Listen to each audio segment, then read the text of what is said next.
चलिए बेटा स्टार्ट करेंगे हम लोग आज। हम लोग लगातार बात कर रहे हैं इसमें डिफरेंशिएशन को लेकर, ठीक है। और जब डिफरेंशिएशन की बात हमारी चल रही है तो हम लोगों ने चेन रूल तक की बात की है आपसे।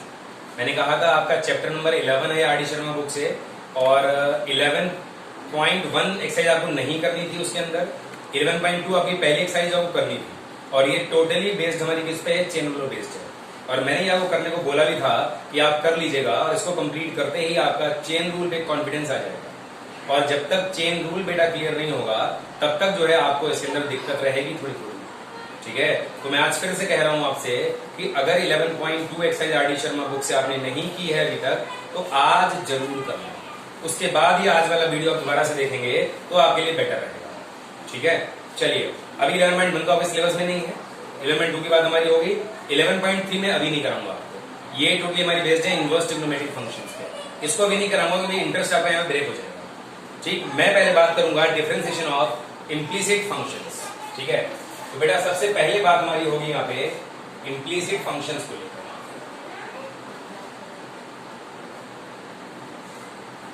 इम्प्लीसिट फंक्शंस बेटा, इम्प्लीसिट फंक्शन और एक्सप्लिसिट फंक्शन, अगर हम किसी भी फंक्शन को डिसाइड करें कि वेरिएबल के नेचर के बेस पर, अगर हम किसी भी फंक्शन को वेरिएबल के नेचर के बेस पर डिफाइन करेंगे तो वो दो टाइप का होता है, एक होता है एक्सप्लिसिट, एक होता है इम्प्लीसिट, ठीक है।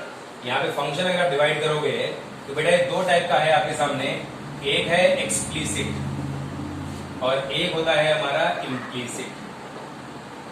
अभी से पहले आपने कभी भी इसकी बात नहीं की थी, आपने हमेशा सारे के सारे फंक्शन जो पढ़े थे वो एक्सप्लिसिट ही पढ़े। अब क्या होता है एक्सप्लिसिट, क्या होता है इम्प्लीसिट। एक्सप्लिसिट फंक्शन बेटा वो होता है जिसमें एक वेरिएबल को दूसरे वेरिएबल के टर्म्स में लिखा जाता है। जैसे मैंने कह दिया y equal to f of x, तो यहां से बिल्कुल क्लियर है y is a function of x, मतलब वेरिएबल y की वैल्यू वेरिएबल x के टर्म्स में दी हुई है। यहां पे वेरिएबल्स की मिक्सिंग नहीं है आपस में, बिल्कुल क्लियर है कि y x के टर्म्स में, या जैसे मैंने कह दिया आपसे x equal to g of y, तो क्या हो गया, ये भी बेटा एक्सप्लिसिट ही हुआ। यहाँ पे वेरिएबल x जो है वो वेरिएबल y के टर्म्स में आगे डायरेक्टली बिल्कुल, ठीक। बट इम्प्लीसिट में क्या होता है, इम्प्लीसिट में बेटा खिचड़ी बनी हुई होती है। क्या खिचड़ी बनी हुई होती है, यहां मैंने आपसे बोला f of x of y बराबर 0, मैंने ऐसा कह, मतलब क्या हुआ, एक फंक्शन है जिसके अंदर x और y दोनों वेरिएबल एक साथ आ रहे हैं। बात समझ गए, एक साथ आने का मतलब ये हो गया कि इस फंक्शन के अंदर x और y, देखिए बेटा मेनली दो ही वेरिएबल होते हैं, एक x और एक y, जो हम जनरली यूज में अपनी प्रैक्टिस में रखते हैं। और जैसे सपोज करिए मैंने आपसे dy अपॉन dx कहा, ठीक, या सपोज करिए y इक्वल टू fx कहा, तो y इक्वल टू fx बेटा ये होता है इंडिपेंडेंट वेरिएबल, और ये y जो होता है ये होता है बेटा डिपेंडेंट वेरिएबल। यहां पर ये x हो गया हमारा डिपेंडेंट और यहां पर y हो गया इंडिपेंडेंट। तो मतलब सीधी सी बात ये है कि जैसे आप देख रहे हो यहां पर x क्या हो गया हमारा इंडिपेंडेंट हो गया, भाई fx तो एक फंक्शन है, y fx के बराबर है, तो y डिसाइड y किस पे डिपेंड कर रहा है, इस x की वैल्यू के फंक्शन पे डिपेंड करता है, तो y क्या हो गया यहाँ पे डिपेंडेंट, x हो गया इंडिपेंडेंट। अब जैसे x equal to g y, तो g ऑफ y तो एक फंक्शन हो गया नॉर्मल, तो y हमारा क्या है यहाँ पे इंडिपेंडेंट वेरिएबल हो गया, और यहाँ पर x किसके बराबर है, g ऑफ y के बराबर है, तो x की वैल्यू डिपेंड कर रही है किसके ऊपर, g ऑफ y के ऊपर, मतलब वेरिएबल y की वैल्यू को भी डिपेंड कर रही है। So here x is said to be dependent variable, ठीक। अब जैसे dy अपॉन dx है तो बिल्कुल क्लियर है y क्या हो गया डिपेंडेंट, x क्या हो गया हमारा इंडिपेंडेंट। dy अपॉन इसका मतलब क्या हुआ, एक फंक्शन मेरे पास y है जो x के टर्म्स में है, हम उस फंक्शन को x के रेस्पेक्ट में डिफरेंशिएट करना चाहते हैं। भाई जो फंक्शन x में होगा उसको ही तो x के रेस्पेक्ट में डिफरेंशिएट करोगे, तो x इंडिपेंडेंट y डिपेंडेंट। कभी सपोज करिए हमको अगर dx अपॉन dy निकालना पड़े, इसका मतलब क्या हुआ, यहां से हमको ये लग रहा है ये पहला फॉर्मेट रहा होगा कि x की वैल्यू जो y के टर्म्स में होगी, तो अगर फंक्शन y में है तो मैं उसको y के रेस्पेक्ट में डिफरेंशिएट करूंगा, तो यहाँ पर बेटा y क्या हो गया हमारा, ये इंडिपेंडेंट हो गया, और यहाँ पर x क्या हो गया हमारा डिपेंडेंट हो गया। तो इस बात में कंफ्यूजन आपको बिल्कुल नहीं होना चाहिए। हम लोग जनरली x और y दो ही वेरिएबल यूज करते हैं, और इन दोनों में हमेशा एक डिपेंडेंट और एक इंडिपेंडेंट होता है। 98% केसेस में हम लोग ये वाला फॉर्मेट यूज करते हैं जिसमें हम कहते हैं x हमारा इंडिपेंडेंट वेरिएबल है, y हमारा dependent variable. 98% cases, rare case में इस टाइप की चीज हमारे सामने आती है। या इस टाइप की चीज हमारे सामने आती है। 98% केस में यही चीज हमारे सामने आती है हमेशा। ठीक है, चलिए बेटा, तो बात चल रही थी हमारी, अगर x की वैल्यू y के टर्म्स में आ जाए पूरी या y की वैल्यू x के टर्म्स में आ जाए पूरी, तो ये होता है एक्सप्लिसिट फंक्शन। जब x और y मिलीजुली साकार बने, मिक्स्ड फॉर्म में हो, ठीक, तो ऐसा फंक्शन हमारा कहलाता है क्या? Implicit function. अब जैसे मैं एग्जांपल ले रहा हूं, मैंने कहा ax square plus 2hxy plus by square plus 2gx plus 2fy plus c बराबर 0। आप देख रहे हो लेफ्ट में मैंने क्या किया, एक बड़ा फंक्शन लिखा जिसमें x और y दोनों ही टाइप के वेरिएबल्स आ रहे हैं। क्या यहां से ये पॉसिबल है कि आप x की वैल्यू को y टर्म्स में निकाल लें, या क्या यहां से ये पॉसिबल है कि हम y की वैल्यू को x के टर्म्स में निकाल लें? इम्पॉसिबल है, नहीं निकाल सकते। इसीलिए हमारा इम्प्लिसिट फंक्शन कहना है। कभी अगर ऐसा हो कि x और y हमारी मिक्स्ड फॉर्म में हो, लेकिन अगर मैं वहां से x को थोड़ा सा काम करने के बाद y के टर्म्स में ले आऊं या y को x के टर्म्स में ले आऊं, तो उसको भी आप एक्सप्लिसिट कह सकते हो अगर आप चाहो। इम्प्लिसिट तो गिवन कंडीशन में हो गया, वो सॉल्व करने के बाद अगर आपने इस वाली फॉर्म में ले आए तो फिर आप उसको बाद में एक्सप्लिसिट भी कह सकते हो।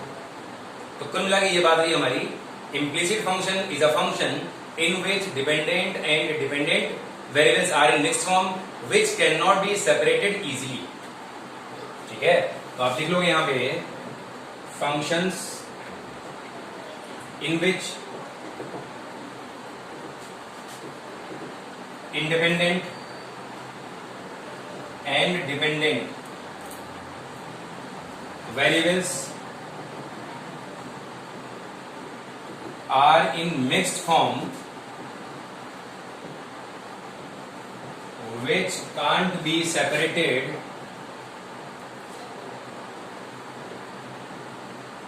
easily are said to be implicit functions। बेटा होता क्या है ना, जनरली आपको सिखाया जाता है बेटा इम्प्लिसिट फंक्शन का डिफरेंशिएशन कैसे करेंगे सिखा दिया गया आपको, लेकिन what are the implicit functions ये आपको 99% केसेस में बताया ही नहीं जाता है। ठीक, किसी भी चीज को पढ़ने में कॉन्फिडेंस बेटा हमारा तभी डेवलप हो सकता है, इंटरेस्ट हमारा तभी डेवलप हो सकता है जब मुझे उसकी बिल्कुल रूट से चीजें पता है। ये चीज है क्या, कैसे कैसे क्या क्या इसके अंदर हो सकता है, कोई भी काम कर रहे हैं तो वैसे ही क्यों कर रहे हैं, और क्या क्या ऑप्शन है, सारी बातें हमको पता है। तो पढ़ने में अच्छा लगता है, समझने में अच्छा लगता है, करने में अच्छा लगता है। ठीक है, चलिए, तो ये बात मैंने समझा दी आपको, what are the implicit functions. अब क्वेश्चन राइज हमारे सामने ये हो रहा है, हाउ टू डिफरेंशिएट, हम इसको डिफरेंशिएट कैसे करें। ठीक है, तो हम बात करेंगे यहाँ पे method to differentiate implicit functions. ठीक, इम्प्लिसिट फंक्शंस को हमें डिफरेंशिएट करना है। कोई भी अलग मेथड या कोई भी नया मेथड, कोई भी नई चीज नहीं है इसके अंदर। नॉर्मली आप सिर्फ ये कहोगे simply differentiate on both sides with respect to x। अगर dy अपॉन dx पूछा गया है तो, और अगर dx अपॉन dy पूछा गया है तो विद रिस्पेक्ट टू y। लेकिन बेटा 99.9% केसेस में हमको dy अपॉन dx की बात करनी होती है, तो मैं आपको स्टैंडर्ड यहाँ पे यही मान ले रहा हूं कि हम x के रेस्पेक्ट में डिफरेंशिएट करें। ठीक, क्या कि हमने दोनों साइड x के रेस्पेक्ट में डिफरेंशिएट कर collect all the terms of dy upon dx। जहां जहां से हमको dy अपॉन dx मिला उसे इकट्ठे कर लीजिए। ठीक, and then write the value of dy upon dx। यही हमारी यहां पर रिक्वायरमेंट थी। आप लिख लोगे विच इज आवर रिक्वायरमेंट, जो हमारी रिक्वायरमेंट जनरली होती है। अब इस बात को थोड़ा प्रैक्टिकली समझाइए, तो बात होगी हमारी थ्योरेटिकल कि मैंने कहा कोई भी हमें इम्प्लिसिट फंक्शन दिया गया है, अगर हमें उसको डिफरेंशिएट करके dy अपॉन dx निकालना है तो हमने दोनों साइड को डिफरेंशिएट कर लिया x के रेस्पेक्ट में, और जहां जहां से dy अपॉन dx मिला उनको इकट्ठा कर लिया कॉमन निकाल के, और dy अपॉन dx की वैल्यू मैंने फाइंड आउट कर ली, जो कि हमारी जनरली रिक्वायरमेंट होती है। अब ये बात मैं प्रैक्टिकली समझाऊंगा सवाल लेके। सवाल में यही लेकर जैसे मैंने कहा if ax square plus 2hxy plus by square plus 2gx plus 2fy plus c बराबर 0। Then find dy upon dx। मान लीजिए बेटा मेरे पास ये फंक्शन है और मुझे इस फंक्शन से क्या करना है, dy अपॉन dx निकालना है। अब एग्जाम में तो ये लिखा होगा नहीं भाई, हमको पता होगा नहीं चैप्टर ये सवाल किस टॉपिक से आया हमारा, ठीक। तो ये तो मुझे अब पहचानना पड़ेगा ना, ये डिफरेंशिएशन का सवाल किस टॉपिक से लिया गया है। बिल्कुल पकड़ में आ रही है, एक्स और वाई मिक्स्ड फॉर्म में है, ऐसा सिर्फ इम्प्लिसिट फंक्शन नहीं होता है। तो नॉर्मली हमें दोनों साइड सिंपल डिफरेंशिएशन कर देना होता है, ठीक है। क्या कहा मैंने बेटा, on differentiating both sides with respect to x. अब बस यहीं पे आपकी सारी कलाकारी सामने निकल के आएगी कि आप इसको डिफरेंशिएट ठीक ठीक से कर लोगे या नहीं कर लोगे। अब जब मैं dy अपॉन dx निकाल रहा हूं तो याद रखिएगा x हमारा इंडिपेंडेंट है और y हमारा डिपेंडेंट है y भी वेरिएबल और है x भी वेरिएबल, लेकिन x हमारा इंडिपेंडेंट है क्योंकि हम x के रेस्पेक्ट में इसको डिफरेंशिएट करते हैं, और y हमारा डिपेंडेंट है क्योंकि मुझे dy अपॉन dx निकालना है, ठीक है। आइए ax स्क्वायर बेटा, a कांस्टेंट बाहर निकले x स्क्वायर का 2x प्लस 2h। ध्यान दीजिए मेरे पास x इंटू वाई है, मैंने कहा यहां पर बेटा x और y दोनों ही वेरिएबल हैं, वेरिएबल दोनों हैं, ये ध्यान रखिएगा बिल्कुल। y को एज अ कांस्टेंट ट्रीट मत कर लीजिएगा आप इस वजह में, ठीक है। तो अगर ये x इंटू वाई है, 2h तो कांस्टेंट होकर बाहर निकल दिया, अब ये x इंटू वाई है, दो फंक्शंस के प्रोडक्ट को हमें डिफरेंशिएट करना है, that means we should use product rule of differentiation.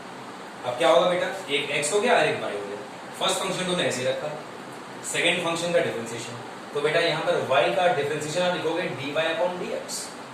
किसी भी फंक्शन को बेटा अगर मैं x के रेस्पेक्ट में डिफरेंशिएट करना चाहता हूं तो मुझे उसमें बाहर क्या लगाना होता है, d अपॉन dx ऑपरेट करना होता है, क्योंकि मैंने कहा था कि हमारे पास क्या होता है, d upon dx is said to be differential operator with respect to x। अगर हम किसी भी फंक्शन को x के रेस्पेक्ट में डिफरेंशिएट करना चाहते हैं तो बेटा मैं उस फंक्शन के बाहर d अपॉन dx लगाना चाहता हूं। अब यहां पर y हमारा वेरिएबल है, y इज अ फंक्शन, लेकिन मुझे तो नहीं पता क्या है, तो नॉर्मली हमने y का डिफरेंशिएशन लिख दिया dy अपॉन dx। इस बात को बहुत ध्यान से समझिएगा, बाद में ये कंफ्यूजन होगा आपको, ठीक। प्लस y को ऐसे रख दिया मैंने सेकंड फंक्शन को, x का डिफरेंशिएशन तो 1 होता है, आपने क्लास 11 से पढ़ा हुआ है, x to the power n वाले फार्मूले से, ठीक है बेटा। आगे आएगी प्लस b कांस्टेंट बाहर निकाल लिया, अब मुझे करना है y स्क्वायर। अब समझने वाली बात यह है y is also a variable but in dependent form, y square. मैंने कहा था जब भी हम चेन रूल यूज करते हैं आउटर मोस्ट फंक्शन से स्टार्ट करेंगे और इनर मोस्ट तक जाएंगे, तो बाहर क्या लगा हमारा स्क्वायर लगा। अगर ये x स्क्वायर होता बेटा तो इसका डिफरेंशिएशन क्या होता, 2x होता, बट x नहीं है y है तो 2y हो गया। तो मैंने कहा था जब तक मेरे पास x के प्लेस पर x का फंक्शन आता रहेगा तब तक मैं इनटू में उसका डिफरेंशिएशन करता रहूंगा। Here y is a function of x, but we don't know what is it। ये है क्या ये मुझे नहीं पता, लेकिन ये जरूर पता है y is a function of x। तो मैंने क्या किया, y स्क्वायर 2y हो गया, अब इनटू में y का मैं दोबारा कर दूंगा, और बेटा जब y करोगे तो आप सिर्फ dy अपॉन dx ही लिखोगे। ये चीज भी अच्छी तरह समझ लीजिएगा, पहली बार आपके सामने ये काम हो रहा है और आगे लगातार होता रहेगा जब तक आप मैथमेटिक्स पढ़ोगे, चाहे क्लास 12 की बात हो चाहे हायर स्टडीज की बात हो, ठीक है। आगे बढ़िए 2gx, बेटा मैंने 2g बाहर निकाल दिया, कांस्टेंट है, तो वेरिएबल सिर्फ x और y ही रहेंगे, वो भी तब जब मैं dy अपॉन dx निकालने की बात कर रहा हूं तब, बाकी सब कुछ कांस्टेंट रहेगा, ठीक है। 2gx कितना हो गया बेटा 1 हो गया, 2fy, 2f कांस्टेंट मैंने बाहर निकाल लिया, y बचा। y का क्या होता है, अभी शुरू से कहता आ रहा हूं मैं आपसे, y is a function of x but we don't know what is it। हमें नहीं पता y x का फंक्शन लेकिन है क्या, तो y का डिफरेंशिएशन आप सिंपल क्या करा करोगे, dy अपॉन dx आप यहां पर लिख दिया करोगे, and c is a constant and that differentiation should be 0 और इक्वल टू 0 है, 0 का डिफरेंशिएशन 0, ठीक। ये फर्स्ट स्टेप मैंने फॉलो कर लिया, simply differentiate on both side with respect to x। फिर मैंने कहा आपसे collect all the terms of dy upon dx, जहां जहां dy अपॉन dx आ रहा है वहां वहां से इकट्ठा कर लीजिए। एक तो यहां से आ रहा है, एक यहां से आ रहा है और एक यहां से आ रहा है, ध्यान दीजिएगा बेटा। मैंने dy अपॉन dx कॉमन निकाला, ये आ गया 2hx है ना, वहां से आ गया 2by और वहां से आ गया 2f, बाकी जो बचा वो सब लिख लो। बाकी बचा मेरे पास बेटा 2ax ये वाला, और ये बचा 2hy, और बचा मेरे पास बेटा 2g बराबर 0। बस यहां से मैं dy अपॉन dx की वैल्यू निकाल दे रहा हूं आसानी से। तो बेटा dy अपॉन dx इंटू, आप चाहे तो 2 यहां कॉमन निकाल लें, hx plus by plus f बराबर माइनस से 2 कॉमन निकाल लें, ax plus hy plus g, 2 से 2 कट जाएगा। तो यहां से बेटा अगर हम dy अपॉन dx की वैल्यू निकालने की कोशिश करेंगे तो ये हमको मिल जाएगा minus times ax plus hy, ये थोड़ा हमारे h में और b में प्रॉब्लम है, ठीक है, तो आप समझ लीजिएगा, इतने होशियार तो आप लोग हैं, hx प्लस by और प्लस कितना f, ये आपका यहाँ पे dy अपॉन dx की वैल्यू आ चुकी है। मुझे लगता नहीं है इसमें कोई डाउट आपको होगा। फिर समझ लो एक बार, सिंपल मेरे पास है x और y का मिक्स्ड फंक्शन था, पर मुझे वहां से dy अपॉन dx निकालना था, तो हमने सिंपली दोनों साइड क्या किया, x के रेस्पेक्ट में उसको डिफरेंशिएट कर दिया। आपको समझना सिर्फ 2 जगह पे है इसमें खास तौर से, एक तो मैंने जब x इंटू y का डिफरेंशिएशन किया इसको समझना है, एक मैंने जब b y स्क्वायर को डिफरेंशिएट किया इसको समझना है, और एक मैंने 2f y को डिफरेंशिएट किया इसको समझना है। तो यहां पर आप डाउटफुल हो सकते हैं। x इंटू y बेटा 2 फंक्शंस का प्रोडक्ट था, because x and y both are variables, so x को ऐसे रखा, y का डिफरेंशिएशन dy अपॉन dx। आप याद रखिएगा जहां जहां भी y आएगा और अगर मुझे x के रेस्पेक्ट में डिफरेंशिएशन करना है उसका, तो मैं dy अपॉन dx लिख सकता हूं, उसको बस और तुझे लिख पाऊंगा। नॉर्मली आप सोचो मैं आपसे कहूं ये fx है, ठीक, और मुझे इसको डिफरेंशिएट करना है x के रेस्पेक्ट में, तो बेटा आप क्या करो मुझे ये बताओ, आप बाहर dy अपॉन dx ही तो लगाओगे, बताओ, और उसमें कर ही क्या सकते हो। मुझे ये पता है fx is a function, but what is it ये मुझे नहीं पता है, तो सिंपल मैं कुछ करूंगा ही नहीं, सिंपल डी अपॉन dx लगा दूंगा। D upon dx itself shows कि हम यहाँ पे इसको डिफरेंशिएट करना चाहते हैं x के रेस्पेक्ट में, because d upon dx is said to be differential operator with respect to x। Operator means it shows that operation which we need to apply, जो हम अप्लाई करना चाहते हैं उस ऑपरेशन को ये शो करता है। भाई नॉर्मल मैंने कल भी समझाया था आपको, 2 और 3 लिखा होगा, इसके बीच में प्लस लगाओगे तभी डिसाइड होगा मुझे इसको ऐड करना है। अगर मल्टीप्लाई है तो क्या इसका मतलब मुझे इसको मल्टीप्लाई करना है, तो जो ऑपरेटर लगाओगे वही तो ऑपरेशन इंप्लीमेंट करोगे आप। तो बेटा आप क्लास 12th में जब आ गए हो तो प्लस माइनस मल्टीप्लाई डिवीजन की बात तो करूंगा नहीं मैं आपसे, ठीक। तो यहां पर आप ऑपरेशन क्या लगा रहे हो, d upon dx which shows differential operator with respect to x। और अगर मैंने डिफरेंशियल ऑपरेटर अप्लाई कर दिया that means we need to differentiate that function with respect to x, ठीक है। तो इस बात में मैं इतना जोर इसलिए दे रहा हूं क्योंकि इन टर्म्स को लेकर आप कंफ्यूज बिल्कुल ना हो। अब जैसे मैंने y स्क्वायर को डिफरेंशिएट किया, y is a function of x, मैंने कहा था जब तक x के प्लेस पे x का फंक्शन रहता है मैं इनटू में उसको डिफरेंशिएट करता रहता हूं अकॉर्डिंग टू चेन रूल। तो अगर ये x स्क्वायर होता तो 2x होता, x नहीं था y था 2y हो गया, y का मैंने इंटू कर दिया because y is a function of x, ऐसे हमने उधर y का डिफरेंस कर दिया, बाकी इकट्ठा कर लिया, ठीक।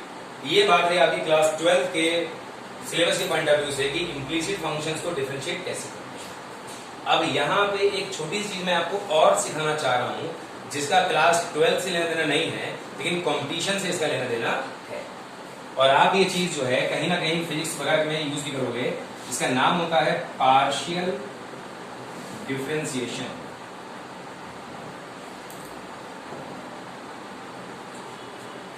इसको अलग से नोट करो। सपोज करिए कि हमारे पास कोई फंक्शन है f ऑफ x, ठीक। अब ये बिल्कुल क्लियर है कि ये x और y दोनों का फंक्शन है, और इस जब दोनों का फंक्शन है, अब मैंने कहा पार्शियल डिफरेंशिएशन, तो जहां भी हमारे पास 2 वेरिएबल या उससे ज्यादा वेरिएबल होते हैं तो वहां पर समटाइम्स हम लोग पार्शियल डिफरेंशिएशन यूज करते हैं अगर कहा जाता है तो अगर हम इस फंक्शन को पार्शियली डिफरेंशिएट करना चाहें तो हम इसको partially with respect to x differentiate कर सकते हैं और partially with respect to y differentiate कर सकते हैं। अब नोटेशन क्या होता है, नोटेशन का डेल, जैसे यहां d यूज करते हैं यहां डेल यूज करते हैं, क्या हो गया ये del over del x f of x y। तो ये कह रहा है आपसे कि हमने फंक्शन को x के रेस्पेक्ट में पार्शियली डिफरेंशिएट कर दिया। तो बेटा पार्शियली डिफरेंशिएट करने का मतलब ये हुआ कि आप जिस वेरिएबल के रेस्पेक्ट में डिफरेंशिएट कर रहे हो बस उसको ही वेरिएबल मानोगे, बाकी सब कुछ कांस्टेंट माना जाएगा, ठीक। तो इसका मतलब हो गया partial derivative of fxy with respect to y keeping y as a constant। तो बेटा बस काम बिल्कुल वही किया मैंने। यहां पर x और y दोनों वेरिएबल थे, बट यहां पर क्या है कि अगर मैं पार्शियली x के रेस्पेक्ट में कर रहा हूं तो सिर्फ x वेरिएबल, बाकी सब कुछ कांस्टेंट है। ठीक, ऐसे मैंने कहा डेल ओवर डेल x, ये हो जाएगा partial derivative of x with respect to y keeping x as a constant. यहां पर क्या है, अगर मैं y के रेस्पेक्ट में सोचूं, अगर मैं y के रेस्पेक्ट में कर रहा हूं तो y हमारा वेरिएबल है, बाकी सब कुछ कांस्टेंट है। ठीक, तो यहां से इस मेथड से अगर हम ऊपर वाला काम करना चाहें, implicit derivative of implicit function, मैं आपको डायरेक्ट फार्मूला बता रहा हूं बिल्कुल। क्या डायरेक्ट फार्मूला होता है बेटा, ध्यान देना थोड़ा सा। dy अपॉन dx बराबर minus times del f over del x upon del f over कितना del y, minus times partial derivative of f with respect to x upon partial derivative of f with respect to y। अगर आप इस फार्मूले को याद रख लेते हो तो आप एक ही लाइन में इस फंक्शन को डिफरेंशिएट कर सकते हो। अब ध्यान दो, जैसे मेरे पास अगर फंक्शन है fxy बराबर ax square plus 2hxy plus by square plus 2gx plus 2fy plus c, ये मेरे पास फंक्शन है। और मान लीजिए मैं dy अपॉन dx निकालना चाहता हूं इस फार्मूले की हेल्प से। ध्यान देना थोड़ा सा, माइनस टाइम्स क्या करना है मुझे, x के रेस्पेक्ट में उसको मैं डिफरेंशिएट करूंगा, x के रेस्पेक्ट में डिफरेंशिएट करूंगा y को कांस्टेंट मानते हुए। ध्यान देना, a स्क्वायर a कांस्टेंट होगा, x स्क्वायर का होगा 2x 2hxy, मैंने कहा y हमारा यहाँ पर कांस्टेंट रहेगा, तो बेटा 2hy कांस्टेंट हो गया, x का हो गया 1, dy स्क्वायर का हो गया 0 क्योंकि यहाँ पर y क्या है कांस्टेंट, 2gx का बेटा हो गया 2g, x का हो गया 1, 2fy का हो गया बेटा 0, c का हो गया 0। ठीक, अपॉन में आइए x के रेस्पेक्ट में, y के रेस्पेक्ट में x को कांस्टेंट मानते हुए x का बेटा हो गया 0 because x a constant in this time. ठीक है, 2hxy 2hx कांस्टेंट बाहर निकाल लिया, y का हो गया 1। ठीक, dy स्क्वायर का बेटा हो गया 2dy, तो ये हम y के रेस्पेक्ट में कर रहे हैं। ठीक, 2gx का हो गया बेटा 0 because x is a constant, del f upon del y के रेस्पेक्ट में। ठीक है, प्लस 2fy कितना हो गया बेटा 2f, y का हो गया 1, c का हो गया 0। अगर आप ध्यान दो माइनस का 2 कॉमन निकाल लोगे तो आ गया ax plus hy plus g, upon हमने 2 कॉमन निकाल लिया बेटा, ये आ गया hx प्लस by प्लस कितना f, जो तुम्हारा कट गया। तो बेटा अगर आप आंसर मैच करोगे तो एग्जैक्टली वही आंसर वहां मिला जो आपको यहाँ, लेकिन ये मेथड आप लोग स्कूल लेवल पे या बोर्ड लेवल पे यूज नहीं कर सकते। बताया मैंने इसलिए कि आप सारे लोगों को 12th के बोर्ड्स के साथ साथ जो है किसी ना किसी कंपटीशन से भी गो थ्रू होना है, चाहे आप जेई के लिए जाएं, चाहे आप यूपीटीयू के लिए जाएं, चाहे आप क्लैट के लिए जाएं, चाहे आप एनडीए के लिए जाएं, चाहे आप सीए फाउंडेशन के लिए जाएं, मतलब आप कुछ भी करें लेकिन कंपटीशन तो देना ही पड़ेगा। और कंपटीशन का मतलब होता है काम ज्यादा होता है, टाइम कम होता है। बोर्ड का मतलब होता है काम कम होता है, टाइम ज्यादा होता है, बस यही डिफरेंस है। ठीक, कंपटीशन में क्या होता है आपको टिक करना होता है ऑप्शन करेक्ट आंसर। ठीक, तो टीचर ये मानता है कैसे भी कर लो, कितना भी शॉर्ट कर लो, हमें तो आंसर चाहिए। पड़ोसी का आंसर पक्के देख लो, सही है उसका तो आपका भी सही हो जाएगा, और पड़ोसी आंसर पक्के देगा गलत उसका है तो आपका भी गलत हो गया। यहाँ उस बात से फर्क नहीं पड़ता आपने आंसर कैसे लगाया है, किसी शॉर्ट मेथड से निकाला है या लॉन्ग मेथड से निकाला है या झांक लिया किसी का आपने, इस बात से फर्क ही नहीं पड़ता। हमें तो करेक्ट आंसर चाहिए होता है एमसीक्यू में, बात खत्म। ठीक, और आपको पता होना चाहिए जितने भी अच्छे कॉम्पिटिशन्स हैं सब में नेगेटिव मार्किंग होती है। नेगेटिव मार्किंग, एक गलत क्वेश्चन का अगर 4 नंबर का एक सवाल है तो 1 wrong answer gives you -1 mark, that means 1/4 की नेगेटिव मार्किंग। अगर क्वेश्चन 3 नंबर का है तो तभी -1 होगा आपका, मतलब 1/3 की नेगेटिव मार्किंग। तो मतलब 4 गलत सवाल एक सही सवाल को ले जाएंगे अपने साथ में। अगर 3 नंबर का सवाल है तो 3 गलत सवाल एक सही को ले जाएंगे अपने साथ। तो इसीलिए वहां पर आपको बहुत केयरफुल रहना होता है, मैक्सिमम ट्रिक्स को यूज करना होता है कि हम मैक्सिमम काम कर लें इन अ गिवन लिमिटेड टाइम। ठीक है, चलिए एनीवेज, तो आपने यहां पर देखा कि मेरे पास अगर कोई इम्प्लिसिट फंक्शन था और मैंने उसको सिंपली x के रेस्पेक्ट में डिफरेंशिएट किया, ठीक, तो मुझे कई जगह dy अपॉन dx मिला। मैंने सब जगह dy अपॉन dx निकाल लिया और फाइनल हमने dy अपॉन dx की वैल्यू आपको यहाँ पर निकाल के दे दी। बस यही काम मुझे करना है हमेशा इम्प्लिसिट फंक्शंस में, और वी कैन से हमेशा उन फंक्शंस में जिसमें x और y मिक्स्ड फॉर्म में हो।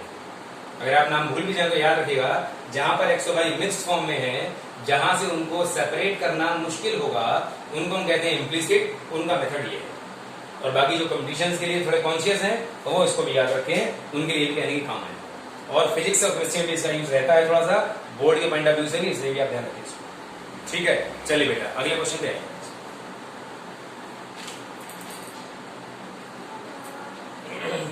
सिंपल काम है, कोई मुश्किल काम है, कठिन काम नहीं है इसमें बिल्कुल भी। ठीक है, आइए अगला सवाल क्या है हमारे पास।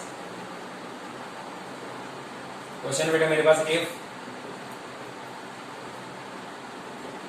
log of x square is y square equal to 2 tan inverse y upon x। ठीक है, then prove that हमको निकालना है dy upon dx की वैल्यू जो होनी चाहिए x प्लस वाई अपॉन कितना x माइनस वाई के बराबर। बहुत ही अच्छा सवाल और बहुत ही सिंपल भी है आपके लिए। ठीक है, बस आप थोड़ा सा कॉन्शियस हो कि डिफरेंशिएशन आपको करना आता है, कॉन्फिडेंस आपके अंदर अगर है तो आप उसको फटाफट कर लो। सवाल ध्यान दीजिए। तो यहां से सवाल को देखिए हमें बिल्कुल क्लियर हो चुका है कि this is a implicit function. इसमें x और y मिलीजुली सरकार में है, जिनको सेपरेट करना हमारे लिए बहुत मुश्किल है। ठीक, तो मतलब क्या हुआ कि हम इसको सिंपल डिफरेंशिएट करेंगे दोनों साइड। आइए, मैंने कहा on differentiating with respect to x, ध्यान दीजिएगा बेटा थोड़ा सा, log of x square is y square. मैंने कहा कि अगर फंक्शन के अंदर फंक्शन आ रहे होते हैं तो हम लोग हमेशा चेन रूल यूज करते हैं। ठीक, आउटर मोस्ट फंक्शन से स्टार्ट करेंगे, इनर मोस्ट तक चलते चले जाएंगे और तब तक चलते रहेंगे जब तक x के प्लेस पे स्टैंडर्ड x ना आ जाए। ठीक है, तो log ऑफ समथिंग का होता है बेटा 1 अपॉन समथिंग, तो हो गया 1 अपॉन समथिंग। इनटू में जिस समथिंग को मैंने कहा था उसका मुझे डिफरेंशिएशन करना पड़ेगा, यही हमारा चेन रूल होता है। ठीक है जी, आगे बढ़िए। 2 tan inverse 1 upon y upon x, 2 times 2 को कांस्टेंट बाहर निकाल दिया। tan इनवर्स x अगर ये होता तो इसका होता 1 अपॉन 1 प्लस x स्क्वायर। ये है tan इनवर्स कितना y अपॉन x, बेटा हो गया 1 अपॉन 1 प्लस कितना y अपॉन x का होल स्क्वायर। यहाँ पे आपको y अपॉन x से दोबारा फिर करना पड़ेगा। मैंने कहा था x के प्लेस पे हमको स्टैंडर्ड x ही चाहिए, और कुछ भी अगर है तो इनटू में आप उसको दोबारा डिफरेंशिएट करोगे ही करोगे हर हाल में। ठीक है जी, आइए अब थोड़ा सा हम इसमें आगे बढ़े।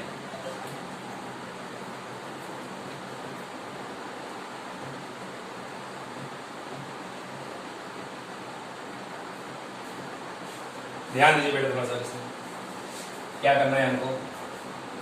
1 upon x square plus y square. X वाला बेटा हो गया 2x, वाई स्क्वायर का पहले हो गया 2y और y का मुझे फिर करना है। याद रखना y इज डिपेंडेंट, तो वाई स्क्वायर को जब मैंने डिफरेंशिएट किया तो वाई को मैंने x की तरह यूज किया, तो एक्स स्क्वायर 2x होता तो वाई स्क्वायर 2y हो गया, but y is the function of x, so y को मुझे इनटू दोबारा करना पड़ेगा। ठीक, dy upon dx equal to 2 times, यहां पे मैंने एलसीएम लिया, एलसीएम होगा बेटा x स्क्वायर पहुंच जाएगा ऊपर और ये हो गया x square plus y square. अब बेटा आगे है मेरे पास differentiation of y upon x, तो बेटा y अपॉन x को डिफरेंशिएट मुझे करना है तो 100% हम लोग क्या करेंगे यहाँ पे चेन कोशिएंट रूल यूज करेंगे। क्या होता है कोशिएंट रूल? डिनोमिनेटर का स्क्वायर डिनोमिनेटर, न्यूमरेटर का derivative dy upon dx minus y, x से कितना हो गया? सिंपल, बिल्कुल एग्जैक्टली वही रूल फॉलो करेंगे जो होता है नॉर्मल कोशिएंट रूल। ठीक है, तो बेटा ये आपका यहाँ पर हो जाएगा x स्क्वायर कट गया। ठीक है, हो गया 2 upon x square plus y square और हो गया x dy अपॉन dx और माइनस कितना हो गया y। ठीक है, और यहाँ चल रहा है 2 कॉमन निकालोगे आप, x plus y dy upon dx upon हो गया x square plus y square, upon वाला x square plus y square cut गया, 2 से 2 भी कट गया। तो आप देखो मुझे क्या मिल चुका है, मुझे बेटा यहाँ पर मिल चुका है x plus y dy upon dx is equal to x dy upon dx minus कितना। क्या करना होता है, dy अपॉन dx को मुझे इकट्ठा करना होता है। ठीक, तो dy अपॉन dx क्या है, x को ये रखो, y को इधर ले आओ प्लस y। ठीक, dy अपॉन dx यहाँ से कॉमन निकाल लो, बेटा यहाँ से बचेगा x, ये जब इधर आएगा बचेगा माइनस का y। बेटा यहां से आपको dy अपॉन डी वैल्यू जो मिल गई, ये मिल गया x प्लस वाई अपॉन कितना मिल गया x माइनस वाई, ये हमको मिल गया dy अपॉन डी की वैल्यू जो हमको वहां पर रिक्वायर्ड। तो आपने यहां पर ये देखा कि अगर हमें कोई भी चीज प्रूव करनी है, मैं हमेशा से कहता आ रहा हूं कि प्रूविंग जो क्वेश्चंस हमारे होते हैं जिनमें मुझे कुछ प्रूव करना होता है वो ज्यादा बेटर होते हैं एग्जाम पॉइंट ऑफ व्यू से, कि वहां मुझे परफेक्टली पता होता है कि मुझे आंसर में चाहिए क्या। अगर नहीं आ रहा है मतलब गलती, हम उसको रीचेक करके अपना आंसर रेक्टिफाई कर सकते हैं। और जहां पे आंसर निकालना होता है वहां पे डाउटफुल हम लोग हमेशा रहते हैं कि पता नहीं आंसर सही आया हुआ है गलत आया। और अगर अपने काम को बिल्कुल ठीक तरीके से हम प्रोसीड करें तो कहीं कोई गलती होने का चांसेस हमको नहीं होते। आप देखिए एग्जैक्टली जो हमको चाहिए था मैं एग्जैक्टली वहीं तक पहुंचा हूं। कहीं कोई डाउट अगर आपको है तो आप मुझसे पूछ सकते हैं। तो आज की बात बेटा मैं यहीं पे रोकता हूं, कल हम लोग कुछ और क्वेश्चन करेंगे इसके, हम लोग फिर मूव कर जाएंगे नेक्स्ट टाइप के फंक्शंस को डिफरेंशिएट करने। ठीक है बेटा, इसको प्रैक्टिस करिएगा अच्छी तरह से। 11.4 है ये जो चल रहा है, इसको थोड़ा लगा लीजिए किताब से, बुक से अपनी, बाकी बातें। Thank you so much.